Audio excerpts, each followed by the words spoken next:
Like many of you, Kingdom Come Deliverance has been on my radar ever since it released back in 2018, yet I never got around to playing it. Let's be fair, that year was packed with heavy hitters like God of War, Red Dead 2, Spider-Man, Assassin's Creed Odyssey, Monster Hunter World, and so many more monstrously huge titles that it's no wonder Kingdom Come never really garnered much attention. Fast forward 7 years later and we're closing in on the release of the sequel, KCD2, and so I finally took it upon myself to play through the first game in its entirety. So, was it worth it? And is Kingdom Come Deliverance worth playing today if you never tried it before? Well, let's just say that the answer is a little complicated, but I'll do my best to explain my point of view. Speaking of which, these are just my own opinions, so if you don't agree with me, or if you do, feel free to tell me in the comments below. I've also separated various topics with timestamps for your convenience. In Kingdom Come, you play as Henry, a clueless peasant boy with nothing to his name other than being the son of a renowned blacksmith. And after a night of reckless drinking with his good-for-nothing buddies, Henry gets to help his father forge a brand new sword for their liege lord, Radzig Kobyla. But just as the sword is finished, Henry's village gets attacked by a massive army and he witnesses all of his neighbors get brutally slaughtered along with his parents. And so, being a useless peasant boy, Henry flees the invading army and manages to escape within a hair's breadth. This sets the stage for a story of vengeance where we, as Henry, build our skills and strength to not only reclaim his father's sword, but to avenge his parents. So first off, I really like the story in Kingdom Come. Henry is a believable protagonist who goes through a lot of trials, and throughout my own playthrough, Henry evolved from being a useless idiot boy to a capable knight. Honestly, the story, dialogue, and characters are perhaps the one thing about Kingdom Come that I don't really have anything critical to say about. The setup is interesting and pulls you into the story right away, the dialogue is well written both in terms of gameplay dialogue and during cutscenes, and I was surprised to find myself getting attached to some of the characters like Radzig, Hans Capon, and others as the story progressed. This later. First I'm dealing with this bastard! I'd like to see you try arse and balls. Now I say this because I've never been a big fan of realistic depictions of the medieval ages, so I didn't expect to care much for the story or the characters, as most of the talk I've heard over the years has been about the combat of this game. So suffice it to say that I was pleasantly surprised in this area. Now speaking of the combat, let's talk about that next. So Kingdom Come Deliverance features a unique combat system based on directional input. What I mean by that is depending on which angle you move your mouse or joystick, that'll be the direction that Henry will be swinging from when he swings his weapon. Now this is extremely important to keep in mind, as depending on where your opponent is defending themselves, you want to make sure you swing from a direction that they don't expect. Sometimes you'll get a hit in, most of the time you won't, as all NPCs in KCD are pretty much better than you are at sword fighting, and swinging wildly with your weapons a la Witcher 3 or any other fantasy RPG is not going to help. And 9 times out of 10 you'll just get yourself killed.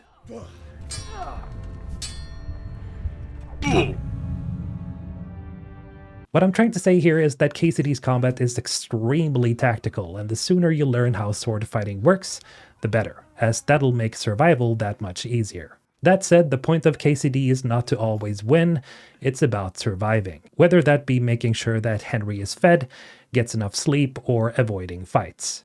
However, that doesn't mean you have to run away from every fight whenever things get a little heated. Now, if you never tried KCD before, I highly suggest skipping pretty much every fight and encounter in early game until you reach Rattay and get introduced to Bernard, who you can spar with as much as you want. Now, I know this might sound counterintuitive, but the best way to make sure you enjoy this game's combat as much as possible is to spend at least a couple of hours sparring against Bernard, because you'll be gaining XP and levels as you do. And as you go through the main quest in Rattay, Bernard will soon teach you Masterstrike. Now, Masterstrikes are essentially just counterattacks, and this way of playing will be the most surefire way to not only survive most fights, but to dominate them as well, even if you find yourself outnumbered. And this is my first real complaint about KCD. You see, up until I got to the point where I learned how to Masterstrike, I really struggled to enjoy the moment-to-moment combat. As I mentioned, even if you do try to feint an attack and swing from another direction, pretty much every enemy will counter this and most likely counterattack you without fail. You will find yourself constantly outmatched by every enemy you encounter in early game, and trying to be the aggressor by attacking first is a really bad idea, as enemies will again block most attacks you attempt. Combined with this, KCD also features a targeting system where you can swap between enemies to focus on during combat, and I like the idea of this system, as you should in essence be able to switch focus onto an enemy that's trying to flank you. The problem is, it only works when they're in your front field of view, as in if an enemy has flanked you to either side, you cannot turn 90 degrees to fend off attacks. Instead, you'll have to rush through and reposition or try to back away, which will in most cases expose your back to attacks. Maybe this is realistic, maybe it's not. However, this unfortunately makes the combat feel pretty clunky sometimes, and as every NPC has the ability to quickly strafe up behind you like they're hooked up on Adderall, most fights have a tendency to become frustrating battles of attrition. Now again, I like the concept of KCD's combat, yet I can't help but feel like it could have been better. Maybe by making the targeting system more effective or by slowing NPCs down to a more realistic pace so that the battles feel more controlled and player skill based. However, there is another element of KCD that can make all the difference in the world, and that is your equipment. Now in other games, armor usually just adds a number of defensive points to make you take less damage during fights, yet in Kingdom Come, armor, especially plate armor, can completely negate most attacks.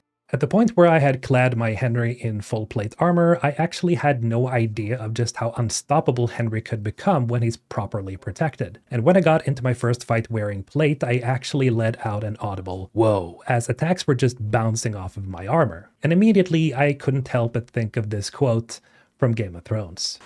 Your friend's dead. Henry. Not. With Henry. had armor. And a big f***ing sword. Which takes us to tip number 2. Equip Henry in full plate armor as soon as possible, as this will literally increase your survivability by like 1000% or something, especially so when wearing a helmet. Then get a good sword like the Soul Slicer or Herod's Sword that you can get from the Weaponsmith and Ratai. Suffice it to say, armor realism and weapon quality is a big plus in this game, and it definitely helps not only making the game easier, but more enjoyable as well.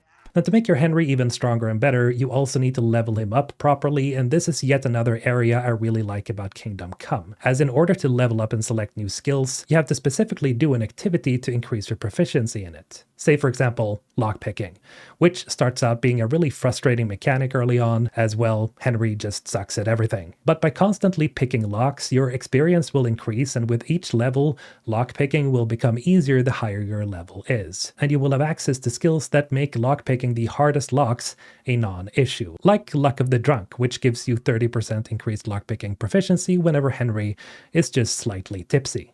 Another example that makes all the difference is Against All Odds, that give you 20% more stats when facing several enemies. Then there's Knight in Shining Armor that gives you more charisma when clad in full plate, making it much easier to persuade people in dialogue. And of course, these are only a few of the skills that make a massive difference, and there's many more skills to choose from as you level up and do various activities. And I think the leveling and skill system is another part where Kingdom Come really shines.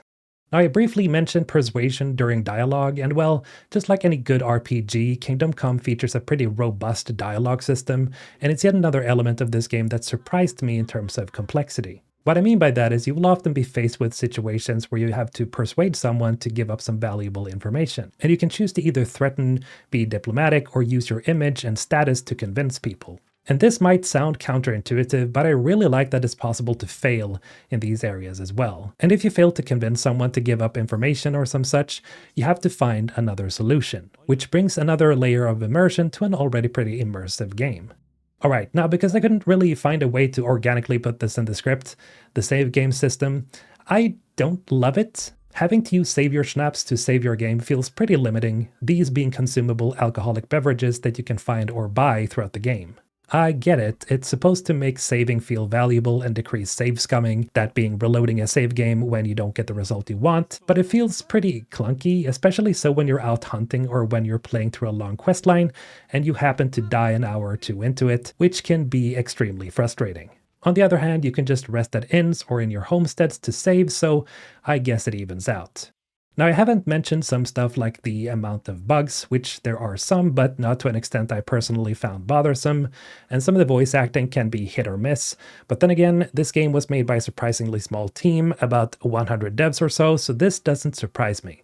But in the end, this is also extremely impressive. Kingdom Come Deliverance was released in a year where AAA games were soaring, And while it definitely doesn't measure up in terms of production value as some of its peers, it really is a gem of a game, especially so when you consider that it was made by such a relatively small team.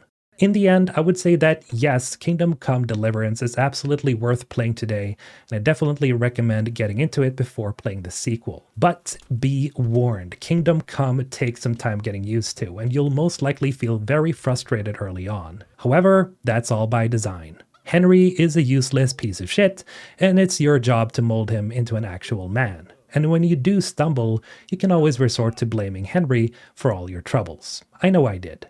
But that's gonna have to do it for today. Thank you to all my wonderful Ensvin Squad members for supporting the channel, and remember, you can also support me by becoming a member right here. This has been Mr. Holton, signing out.